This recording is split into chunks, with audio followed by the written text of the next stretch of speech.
Good morning everyone. Welcome back to our daily current affair series. और चलिए शुरुआत करते हैं आज के हमारे इस लेक्चर का। और सबसे पहले देखते हैं कि वो कौन से टॉपिक्स है जो आपकी सिविल सर्विस प्रिपरेशन के लिए वहां पे इंपॉर्टेंट है। So this are the topics of the day जिसके ऊपर आज हमें करनी है कुछ बातें। The first topic that is about new definition of pandemic emergency जो अभी रिसेंटली वहां पे डिक्लेयर हुई है। Then after we'll talk about environmental surveillance. फिर कुछ बातें चलेगी डिजी लॉकर के ऊपर और लास्ट में वहां पे बात चलेगी नेशनल पल्स मिशन जो 6 साल के लिए अभी रिसेंटली वहां पे लॉन्च किया गया है। डिजी लॉकर के बारे में इसलिए बातें है क्योंकि यूपीएससी ने अभी कुछ वहां पे डिक्लेरेशन की है डिजी लॉकर के रिगार्डिंग, तो वहां पे कुछ करेंगे बातें। सो चलिए शुरुआत करते हैं आज की इस लेक्चर की और सबसे पहले देखते हैं the new definition of pandemic emergency and what is in the context. तो कॉन्टेक्स्ट में एग्जैक्टली क्या है तो उसके बारे में वहां पे जानते हैं।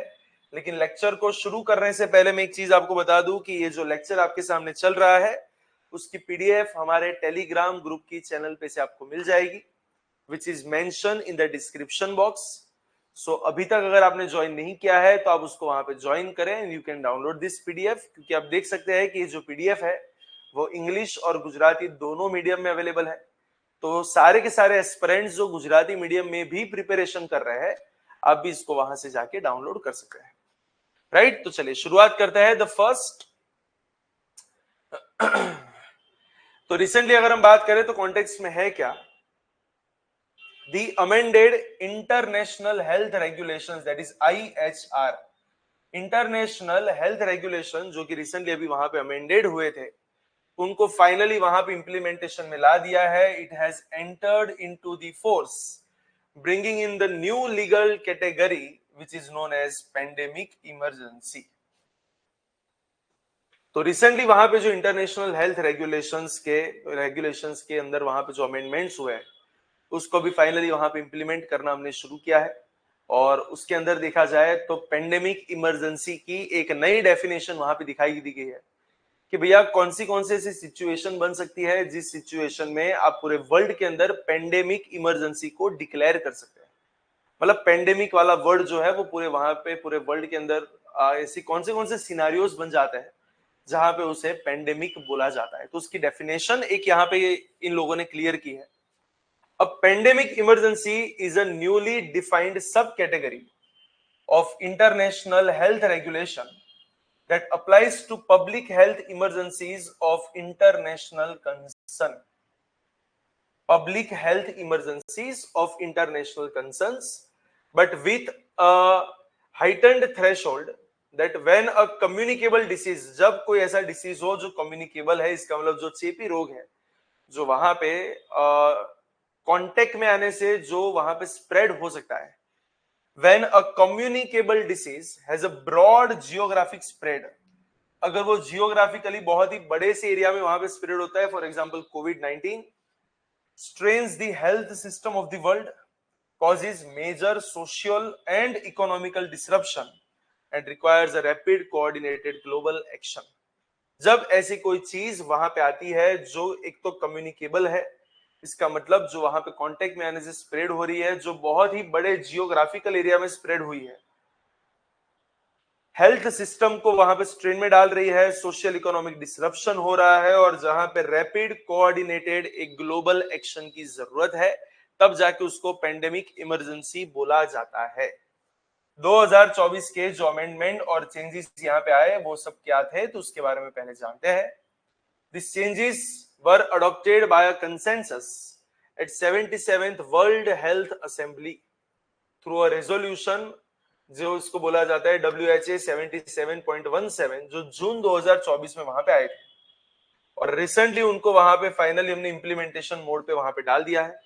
अमेंडमेंट जो आए वो क्या है तो वो यहाँ पे लिखे हुए हैं, the director general of WHO में डिसाइड कि अगर ऐसी कोई इमरजेंसी है तो क्या उसे पेंडेमिक इमरजेंसी बोला जाएगा कि नहीं बोला जाएगा। फिर से, अगर कोई public health emergency of international concern है और क्या उसे पेंडेमिक बोला जाना चाहिए या नहीं जाना चाहिए, वो कौन डिसाइड करेगा? It is decided by the director general of WHO, वैसा यहाँ पे क्लियर बोला गया है, राइट।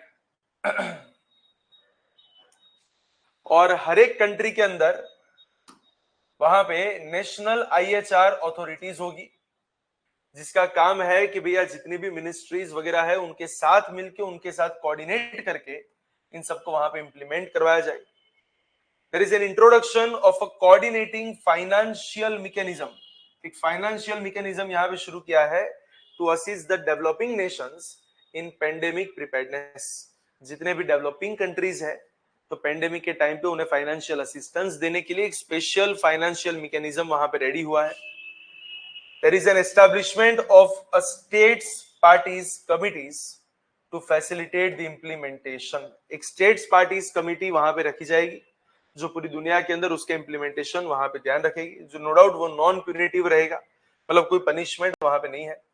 उसके मेन फीचर्स क्या है? तो पहले तो भैया टीयर्ड अलर्ट सिस्टम।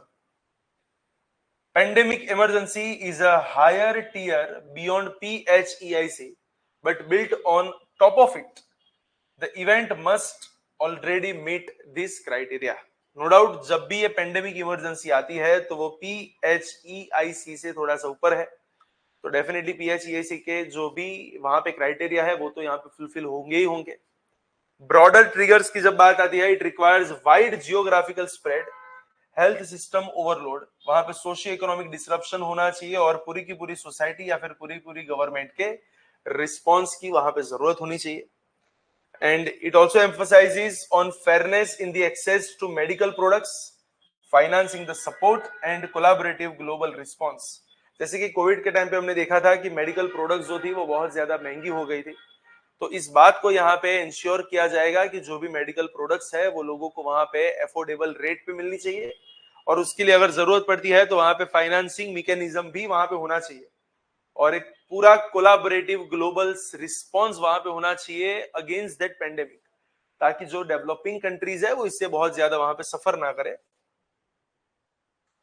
और वहां पे अगर हम बात करें तो no new authority over sovereignty, वहां पे क्लियर बोला गया है कि नो डाउट WHO के जितने भी यहाँ पे गाइडलाइंस होगी वो गाइडलाइंस किसी भी डोमेस्टिक पॉलिसी को ओवरराइड नहीं करेगी। इसका मतलब क्या है? किसी कंट्री की अगर खुद की कोई डोमेस्टिक पॉलिसी चल रही है तो वो ऑलवेज सुपीरियर मानी जाएगी।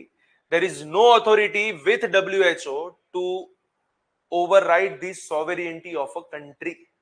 तो कंट्री की पॉलिसीज वहां पे ऑलवेज चलती रहेगी, कंट्री के पास लेजिस्लेटिव कंट्रोल ऑलवेज वहां पे रहेगा। It is a kind of seamless integration, it does not replace PHEIC but it enriches it, वो उसमें एनरिचमेंट वहां पे लाता है। It avoids duplicative procedures by integrating the decision making. Significance क्या है? तो एक तो लीगल सर्टेनिटी वहां पे मिलती है, साथ में फास्टर रिस्पॉन्स मिल सकता है, और डेवलपिंग नेशंस जो है उनको वहां पे पूरे ग्लोब का वहां पे सपोर्ट मिल जाएगा। स्पेशली अगर बात करें तो फाइनेंशियल मैकेनिज्म वहां पे जो है वो डेवलप है, तो जितने भी डेवलपिंग कंट्रीज है उनको वहां पे असिस्टेंस वगैरह प्रोवाइड हो जाएगा। This is all about the new definition of pandemic emergency. उसके बाद अगर हम नेक्स्ट टॉपिक की बात करें, so that is about environmental surveillance. और क्या है अभी कॉन्टेक्स्ट के अंदर कि भैया ICMR ने अभी रिसेंटली अनाउंस किया है कि they are planning to start a waste water surveillance for 10 different viruses across 50 Indian cities, जो इंडिया के डिसीज मॉनिटरिंग सिस्टम को वहां पे थोड़ा सा और बढ़िया तरीके से एक्सपांड करेगा।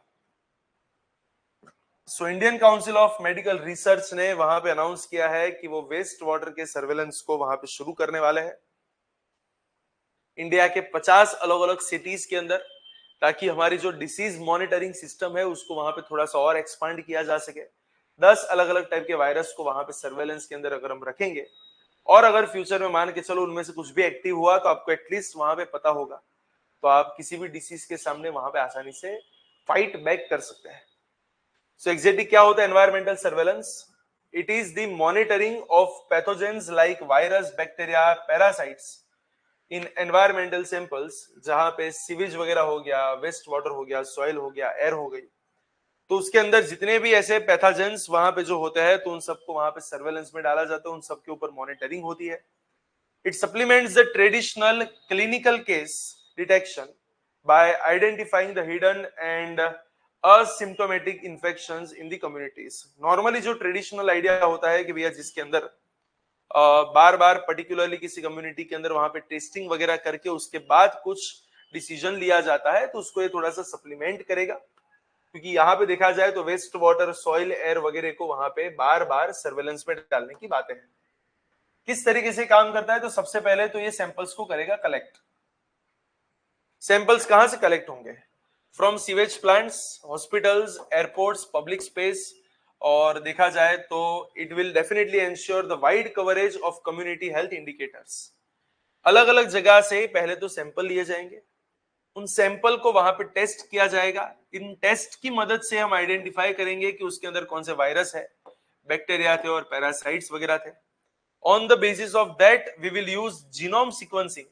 The whole genome sequencing will help to track the mutations and the emerging variants which are crucial for pandemic preparedness. Genome sequencing के थ्रू हम वहां पे इस बात को थोड़ा सा और एनालाइज करेंगे कि किस तरीके से म्यूटेशंस और वेरिएंट्स वहां पे एमर्ज हो रहा है, जो कि हमारी पेंडेमिक प्रिपेयरनेस के अंदर वहां पे थोड़ा सा और वहां पे बूस्टअप लगाएगा। And there will be a comparison over the time. Daily pathogen load analysis provides trends of the spread, offering advance notice of rising infections in the population.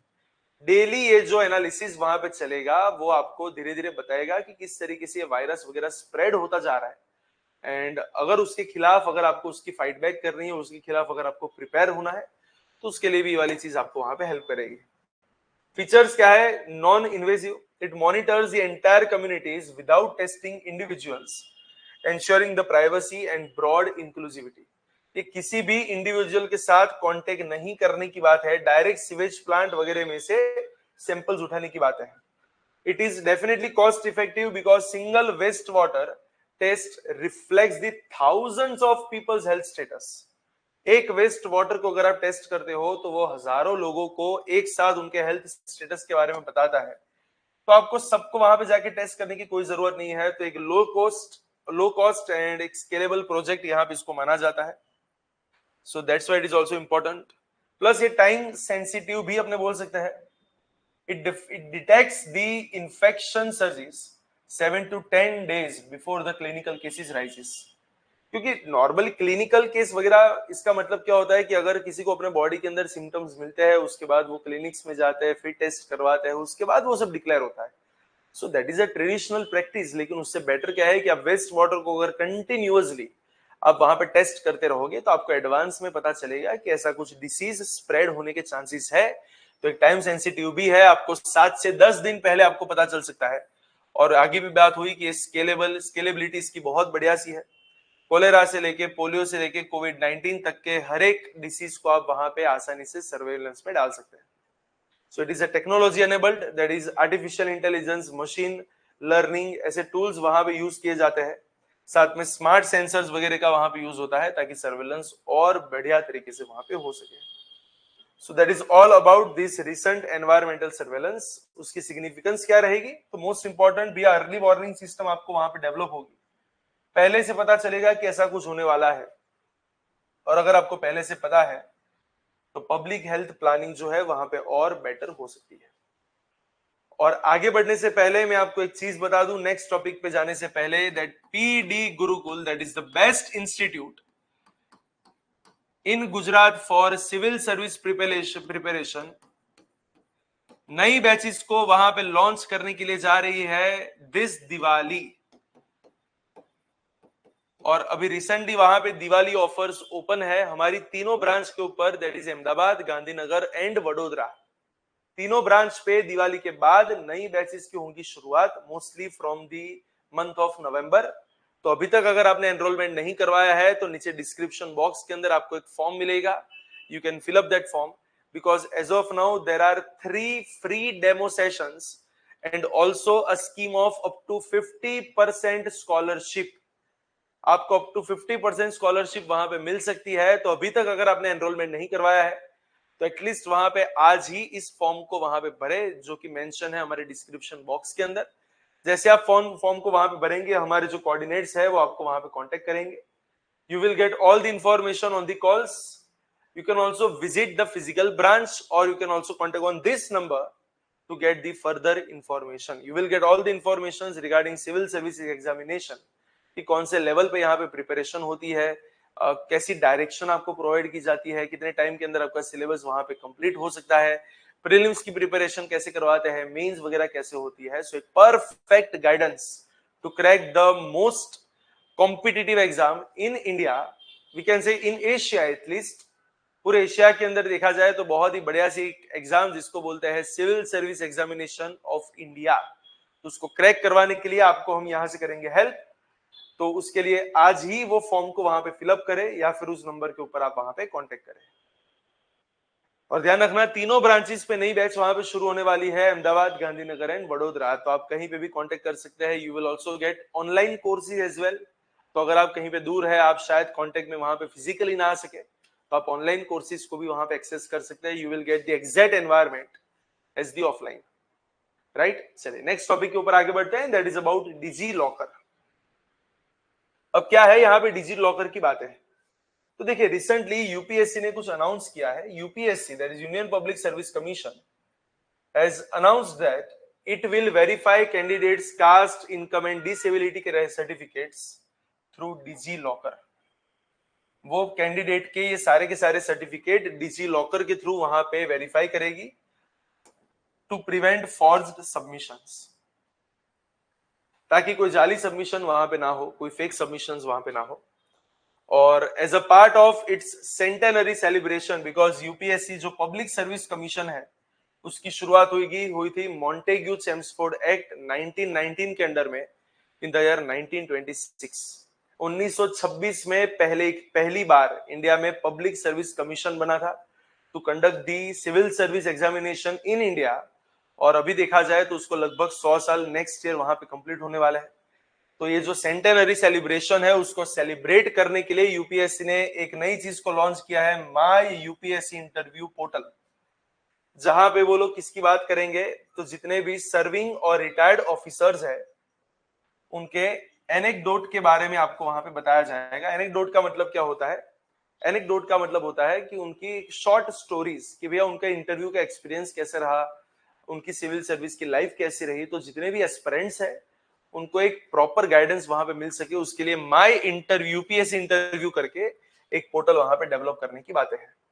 पहले तो डिजी लॉकर के बारे में जान लेते हैं कि भैया डिजी लॉकर एग्जैक्टली क्या है. एक डिजिटल इंडिया के अंडर में एक इनिशिएटिव शुरू हुआ है जहां पे एक सिक्योर क्लाउड बेस्ड प्लेटफॉर्म आपको मिलता है to access and share the authentic digital documents को डिजिटली फॉर्म में वहां पे ऑथेंटिकेशन देने वाली एक एप्लीकेशन जिसका नाम है डिजी लॉकर, जिसको मीटी ने किया है डेवलप. मीटी का मतलब होता है ministry of electronics and information technology, जिससे इंडिया में डिजिटल एम्पावरमेंट हो सके, पेपरलेस गवर्नमेंट वहां पे आ सके, सर्विस वहां पे और फास्टन वहां पे हो सके. और साथ साथ देखा जाए तो जितने भी डॉक्यूमेंट्स है उनको वहां पे आप डिजिटली वेरीफाई कर सके. मेन उसके की फीचर्स क्या है? एक तो डिजिटल डॉक्यूमेंट वॉलेट यहाँ पे होता है. It stores Aadhaar card, PAN card, driving licence, educational and caste certificates, इन सबको वो डिजिटल फॉर्म में वहां पे स्टोर करता है. और यहाँ पे जितने भी डॉक्यूमेंट्स होते हैं they are legally recognised under the IT rules 2016 rule number 9A.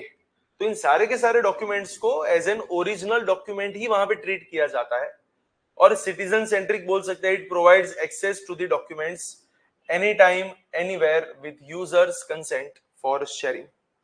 तो डॉक्यूमेंट को आप कहीं पे भी एक्सेस कर सकते हैं अपने मोबाइल फोन के through.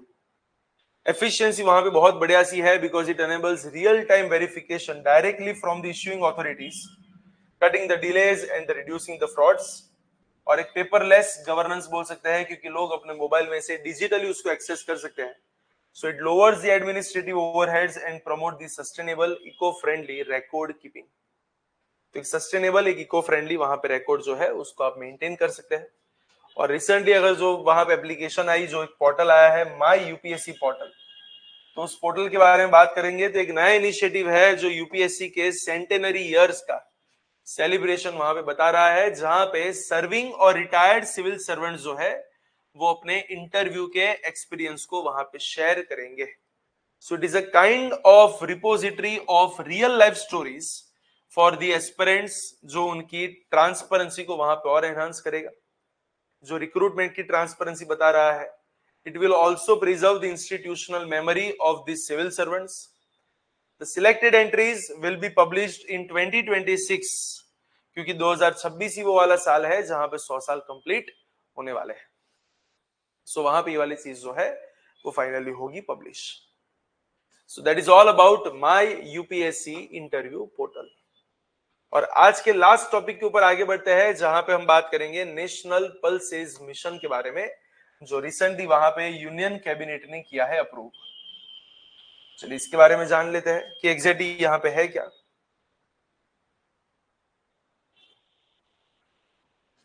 The Union Cabinet approved the National Pulses Mission with an outlay of 11,440 crores, जिससे हमारा पल्स प्रोडक्शन और बढ़ेगा ताकि हमारी इंपोर्ट डिपेंडेंसी कम हो सके. और ये मिशन जो है वो 6 साल का रहेगा, फ्रॉम 25 to 31. तो एक 6 ईयर सेंट्रल प्रोग्राम है जो ministry of agriculture and farmers welfare के द्वारा शुरू हुआ है, जो पल्सिस के अंदर सेल्फ सफिशिएंसी, दैट इज आत्मनिर्भरता को वहां पे अचीव करने के लिए डिजाइन किया गया है, ताकि फूड एंड न्यूट्रिशनल सिक्योरिटी वहां पे इंश्योर हो सके. वो हमारे डोमेस्टिक पल्स प्रोडक्शन को 242 से 350 लाख टन्स तक बढ़ाने का यहाँ पे है टारगेट बाय 2030-31. मिनिस्ट्री की बात ऑलरेडी वहां पे कर दी है, टाइम पीरियड की बात वहां पे हो चुकी है, बजट की बात वहां पे हो चुकी है. इसके मेन फीचर क्या है कि भैया प्रोडक्शन एक तो यहाँ पे बूस्ट होगा. हमारी गिनती है कि भी expanded to expand the area to 310 lakh hectares with the yield target of 1130 kilogram per hectare. Seed security यहाँ पे प्रोवाइड की जाएगी. कैसे? तो distribution of 126 lakh quintals of certified seeds and 88 lakh free seed kits through Sathi portal. तो साथी पोर्टल के थ्रू वहां पे सीड्स वगैरह लोगों को प्रोवाइड किए जाएंगे. 100% प्रोक्यूरमेंट ऑफ तुवेर, उड़द एंड मसूर दाल एट एमएसपी फॉर 4 years. 100% का मतलब जितने भी वहां पे जो भी वहां पे प्रोडक्शन होगा, सारा का सारा प्रोडक्शन गवर्नमेंट वहां पे परचेज करेगी. इंफ्रास्ट्रक्चर सपोर्ट रहेगा 1000 पोस्ट हार्वेस्ट प्रोसेसिंग यूनिट्स, जहां पे सब्सिडी मिलेगी up to 25 lakh rupees each. Research and innovation के लिए भी वहां पे बातें हैं. Multi location trials for climate resilient and pest resistance pulse variations. Farmers को वहां पे ट्रेनिंग वगैरह दी जाएगी. इससे हमारी फूड और न्यूट्रिशनल सिक्योरिटी और बढ़ेगी. इंपोर्ट एटलीस्ट वहां पे 15-20% तक की कम होगी, जिससे हमारी फॉरेक्स भी बच सकती है. और फार्मर जो है उनको वहां पे थोड़ा सा उनका वेलफेयर वहां पे होगा, क्योंकि एमएसपी के आधारित वहां पे सबको इनकम स्टेबिलिटी मिल सकती है. तो वैल्यू चेन भी वहां पे और ज्यादा स्ट्रेंथन हो सकती है. And that is all about this national pulse mission launched by ministry of agriculture and farmers welfare for the 6 years project from 2025 to 2031. और नियरली 11,400 करोड़ का वहां पे एक आउटले बनाया गया है इस प्रोजेक्ट के लिए. So that is all about our today's lecture. इसी के साथ आज का जो लेक्चर है उसको यहीं पे करते हैं, और कुछ ऐसे टॉपिक्स के साथ, कुछ ऐसे ही नए करंट अफेयर के वीडियोस के साथ एक बार वापस मिलेंगे. लेकिन तब तक के लिए all the very best for your preparation. चलिए तो आज का लेक्चर यहीं तक रखते हैं. नेक्स्ट लेक्चर में और कंटिन्यू करेंगे.